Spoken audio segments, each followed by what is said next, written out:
Okay. So, Latoya, today has been a very tough day for you. I'm happy you're here. Thank you. It's Welcome. a pleasure to be here. Okay. Your It's my luggage honor. got lost and everything. Yeah, it's in London, so I feel like nothing, you have nothing with you, no brush, no comb, no makeup, nothing. But I'm fine. You look okay, I can tell you. Well, thank you. What's your relation to your family today?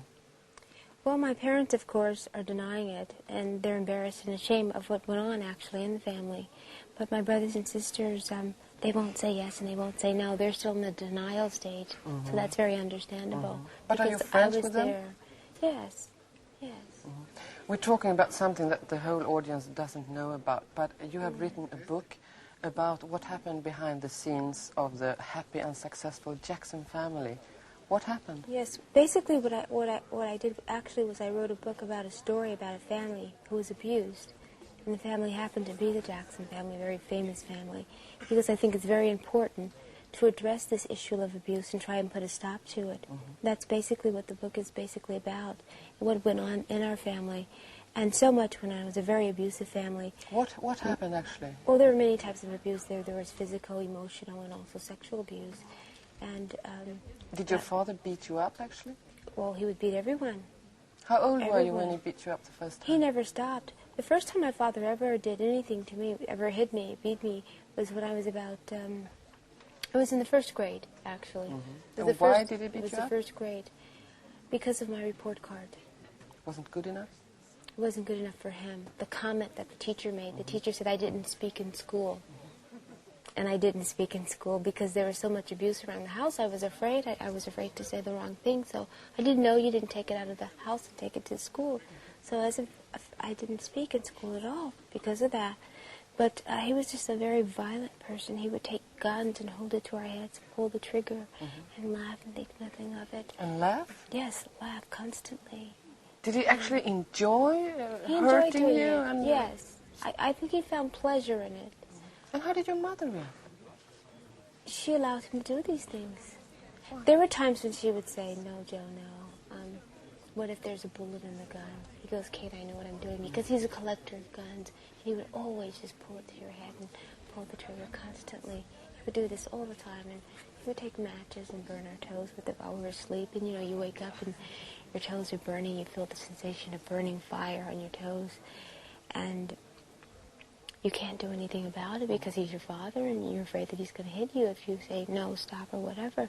So you have to sit there and take the pain. You look down and he's laughing. He thinks it's funny. And lots of things he did, whatever mood he was in, he'd come and take it out on us. Michael had a very bad habit of sucking his finger, My father would get enjoyment out of sticking it in cayenne pepper and making him suck it after that. Okay, now you want to suck your finger here, you suck it. You just constantly dip it in pepper, hot pepper.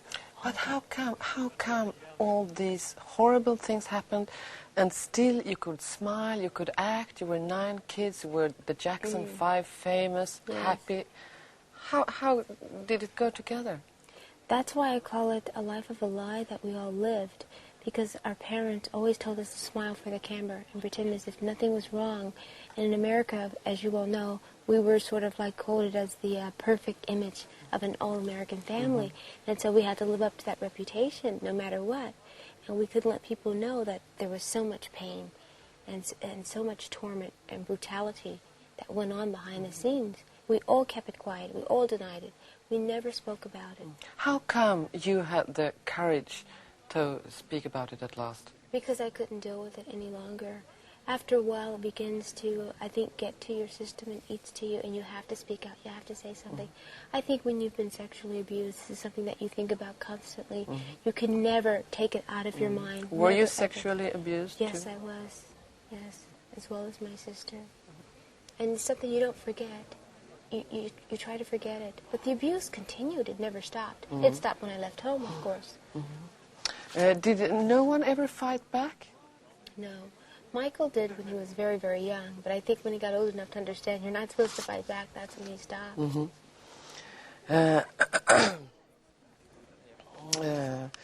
Why doesn't any one of your siblings support you now when you reveal the truth about your family? Because it's something that you keep quiet. It's a stage that you go through, a denial stage. You have to remember that you're dealing with a dysfunctional family, And a family like this will not speak out. I didn't speak out. I was asked this question so many times, was there abuse in my family? And I would deny it because I think other people saw through it. There are some people at certain companies that work with us, and they saw certain things that happened. But you deny it. You pretend like it didn't happen because you're embarrassed. You're ashamed. So you say no. A couple of years ago, you posed in Playboy, and that was a very big thing to do for someone who was a Jehovah's Witness. Yes. And you really rebelled against your parents. And now you did it again. Yes, you I did. posed again. Yes. How come? Why did you do it this time? The first time I did it, my mother called me and said, as long as you live, don't you ever do that. I'll never speak to you. That was 3 years ago. And I would call her constantly, and she'd hang the phone up in my face. And I said, that control is still there, still dominating my life, still controlling me, telling me what to do. This was my punishment for posing, not speaking to me. So I said, okay, fine. She's punished me enough. I'm going to do it again to show her I don't care. So you did it just to rebel against your mother? Yes, to let her know. It doesn't matter what you say. You wrote this very, very serious book, and at the same time you post in Playboy and you promote an album, Sex Box. Do you understand that people think that it's all a kind of promotion? Yeah, probably, yes, I can understand that, but it wasn't intended that way, though. The book is the most important thing, of course, that I've done, because it's an issue to address child abuse, to try to bring an end to it or curb it, to get rid of this problem. However, contractually, I was obligated and obliged to do a record, and the record company had me stop my promotion and come over here and promote my record. So you as a don't result, really want to promote your record, you want to promote your book. well, the record's nice, don't get me wrong. It's a very nice record, I like it very much, but I was in the process of promoting my book and working on the book, but if the company says you have a contract with us and you have to promote it, that's what you have. Well, you know about contracts. That's what you have to do. It's a very tough business. Yes, you're it's in. like, why now? But you have to do it. Your Yes. family claims that it's your manager, who's also your husband, who kind of forces you to write this book and to do all these things. No, he has absolutely nothing to do with it. As a matter of fact, he never knew about the abuse. He always assumed. I would always deny it with him. I would always say no, but he always assumed. And other people would tell him, and he would say, tell me the truth. And I would never tell him. No, I think they say that because they were afraid that I would speak the truth, and I would tell about this. And so this is a way to turn the situation around and put it on the manager. Because I think they should approach me more instead of my manager. Why did you marry your husband? Because I had to. Why? Because my parents had kidnap attempts out after me, which I didn't believe, and I couldn't deal with it anymore. After you see the security coming and your parents are right next door to where you live, and they had the van there ready to take you away, and I was told that they were going to do this, and I was told they were going to inject me and all these things. I didn't believe it until it happened, and then it happened again and again. And I was performing one night, and the minute I got off the stage, my manager said, come with me, and I said, where? He says, I'm going to marry you. I said, you can't marry me. I don't even like you. He says, but you must marry me. He says, I have to protect you. This time when your parents come, I can say, leave my wife alone.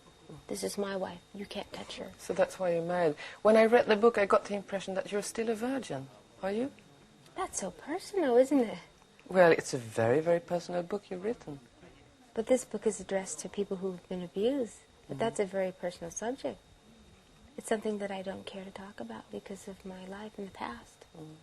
But because of your life in the past, one gets the impression that you have big problems with intimate relations with men. You don't want to speak about that? We can go on. Okay. So who do you trust? No one. Not a single person in the world. No, no one. Do you think you will ever trust anyone? I don't know. I've never trusted anyone, and I think it's probably because of my background or the way I was raised. And I don't know, I feel comfortable not trusting anyone. You can't trust anyone. You really can't. If you can't trust your own parents, who can you trust? Maybe you meet somebody really nice who loves you. I hope so. I hope one day I do. I feel so sorry for you, really. No, don't feel so sorry for me. No? But you're not a very happy person, are you? No, but I'm much happier than I used to be. Now that I've written this book and I've gotten it out of my system, I'm much more happier than I used to be. I feel like a human being. I feel free now. I feel like I can breathe, and I don't have to live in shame anymore. So it's good for me that I wrote this. It was like therapy for me. And I certainly hope that my brothers and sisters speak out, because they will feel a lot better too. Okay, I understand. I just want to ask something more, because tonight in the show we're speaking about another subject. You write in the book that your brother Michael, he made cosmetic surgery because he had a lot of pimples when he was a teenager. Well, it wasn't because of the pimples. But why did He he do did it? have a lot of pimples, yes.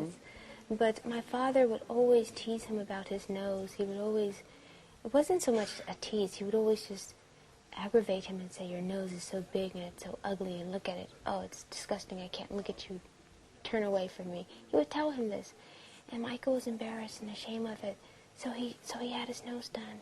But he was never pleased. He kept getting it done over and over and over and over again. He was never satisfied. Never. And why did you do your I did nose? my nose because I didn't like it.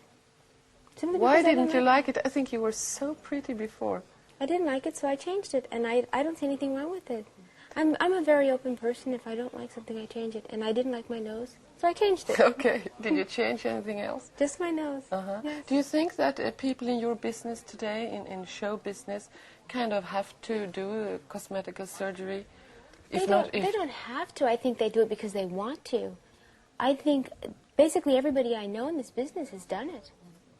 Everybody in this business. You'd be surprised at all the entertainers and the actors and actresses that have done this. It's nothing that's unusual. It's very common, especially in America. Is there any stop to it at all? Well, I don't know how far other people go. I just know I've done my nose. So.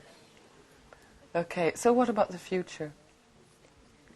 Well, of course, I'm here for my single, Sex Box, and we talk about the book instead. I have to promote that, and perhaps I'll keep going with that. But as I was writing the book, it took me 3.5 years, and I was offered a lot of movie roles, but I turned them all down because the book was far more important to me. So perhaps I'll consider some of them. Maybe I will. Might be a movie the next time. Yes, maybe, perhaps, yes. Okay. Good luck to you, Latoya. Thank you very much. Thank you very much for coming You're here. welcome. Thank you. Ja, jag beklagar väldigt mycket att översättning inte hann med där på grund av tekniska skäl. Jag gjorde den här intervjun bara för en timme sedan ungefär. Men jag kan då berätta att Latoya sa att hon själv har opererat sin näsa för att hon inte tyckte om den. Hennes bror opererade sin näsa därför att pappan ständigt retade honom och sa att han hade så ful, bred näsa. Hon är lyckligare än någonsin nu, Latoya, även om hon inte verkar särskilt lycklig i mina ögon. Hon litar inte på någon, för vem kan man lita på om man inte ens kan lita på sina föräldrar? Jag frågade också om hon hade intimare relationer med män, eftersom när man läser den här boken så får man intrycket av att hon aldrig har varit i närheten av en man. På det sättet, det vill hon inte svara på. Däremot så berättar hon alltså att hennes pappa utnyttjade hennes syster sexuellt och henne själv också. Och det här med att hon har poserat i Playboy 2 gånger, det har hon gjort för att straffa sin mamma därför att hon fortfarande tydligen försöker att kontrollera hennes liv. Sen undrade jag över det här att å ena sidan så skriver hon en sån här fruktansvärt stark bok, samtidigt så promotar hon en platta och poserar i Playboy. Det verkar lite konstigt. Men då sa hon att det här med att promota plattan, det måste hon göra för hon måste följa sitt kontrakt. Och så är det väldigt många som tror att det är hennes manager som ligger bakom boken och hela det här att hon har lämnat ut sin familj och hittat på det för den delen också, påstår de. Men det förnekar hon väldigt ivrigt att han skulle ha något att göra med det, utan det är bara hon själv som ligger bakom.